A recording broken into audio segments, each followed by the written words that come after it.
Hey guys, what's up? Welcome back to my another video.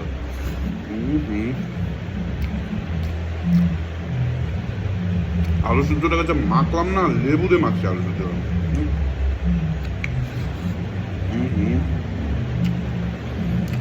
Rose rose non veg খাইতে থেকে মাথা খারাপ হয়ে যাচ্ছে। পাবদা মাছ সর্ষা বাটা দিয়ে বানাইছে। রোজ রোজ সর্ষা বাটা মুসা বাটা খেতে ভালো লাগে, ডাল দিয়ে ভাত খাবো। ব্যাং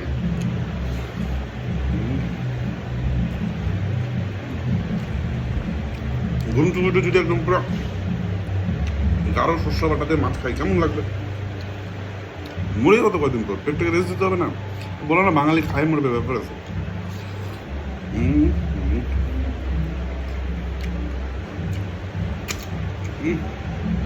হ্যাভেন হ্যাভেন